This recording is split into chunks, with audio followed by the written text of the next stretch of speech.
चलिए रुक करते हैं आगे खबरों की ओर। हर साल की तरह इस बार भी पतंजलि योगपीठ में आचार्य बालकृष्ण का जन्मदिन जड़ी बूटी दिवस के रूप में धूमधाम से मनाया गया।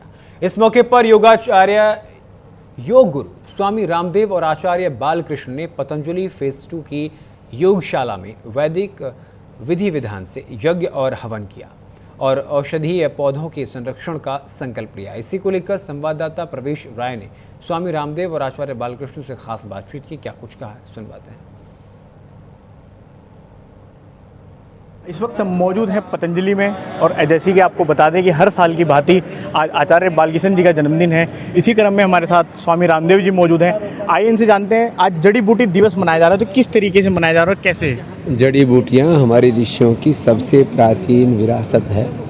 समस्त विश्व का स्वास्थ्य माने वर्ल्ड हेल्थ के लिए जड़ी बूटियों से बेहतर कोई दूसरी चिकित्सा नहीं हो सकती। बाकी तो ड्रग माफिया जिस तरह से लूट रहा है, सिंथेटिक दवा, सिंथेटिक न्यूट्रिशन, सिंथेटिक फूड, चारों तरफ रेडिएशन, पोल्यूशन, संसार में बीपी, शुगर, बीमारियां घर घर में हो रही हैं। तो सब लाइफस्टाइल डिजीज़ हों, इनक्योरेबल डिजीज़ हों, उनसे मुक्ति दिलाने का काम जड़ी बूटियों से होगा। इसलिए पूज्य आचार्य जी के जन्मदिवस को जड़ी बूटी दिवस के रूप में मनाते हैं। और ये जो मेडिकल माफिया है उससे मुक्ति का अभियान वो योग, आयुर्वेद और जड़ी बूटियों के द्वारा ही होगा।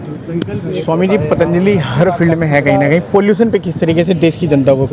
पोल्यूशन कम करने के लिए जड़ी बूटियाँ, पेड़ पौधे, वनस्पतियाँ, वृक्षारोपण से बेहतर कोई दूसरा विकल्प नहीं हो सकता। और जब मनुष्य योग के द्वारा संवेदनशील बनेगा तो वह प्रदूषण भी कम फैलाएगा, चाहे वो प्राकृतिक प्रदूषण हो, चाहे वो वैचारिक प्रदूषण हो, सांस्कृतिक प्रदूषण हो। सभी प्रकार के दूषण प्रदूषण से मुक्त होने के लिए मनुष्य का संवेदनशील होना बहुत ज़रूरी है।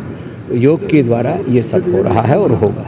ये हमारे साथ स्वामी जी मौजूद थे, इन्होंने बताया साफ तौर से कि किस तरीके से पोल्यूशन को कंट्रोल किया जाएगा। इसी क्रम में आज आचार्य बालकृष्ण जी मौजूद हैं। आज आपका जन्मदिन मनाया जा रहा है जड़ी बूटी दिवस के तौर पे, किस तरीके से? जड़ी बूटियों से जीवन है, जड़ी बूटियाँ रोपण सबको करना चाहिए और ये प्रेरणा के लिए है। लोग समझें कि जड़ी बूटियों से हम हैं तो हम जड़ी बूटियों का रोपण करें, वृक्षारोपण करें। इसके लिए और पूरा देश में पतंजलि से जुड़े हुए करोड़ों भाई बहन स्वामी जी के पूज्य श्रद्धेय महाराज जी का जो नेतृत्व में उस कार्य को कर रहे हैं। और पूरे देशवासियों से भी हमारा आह्वान है, जड़ी बूटियों का रोपण करें, वृक्षारोपण करें और जीवन में समाज के उपकार के लिए कुछ करने का संकल्प लें। ये हमारे साथ आचार्य बालकृष्ण जी मौजूद थे और हमने साफ तौर से बातचीत करी स्वामी रामदेव जी से, आचार्य बालकृष्ण जी से। साफ तौर से बताया इन्होंने कि पोल्यूशन को किस तरह से कैसे कंट्रोल किया जाए। कंट्रोल करने के लिए देश में पेड़ पौधे इत्यादि जड़ी बूटियों का प्रयोग करना पड़ेगा। न्यूज़ इंडिया के लिए मैं प्रवेश राय, रुड़की।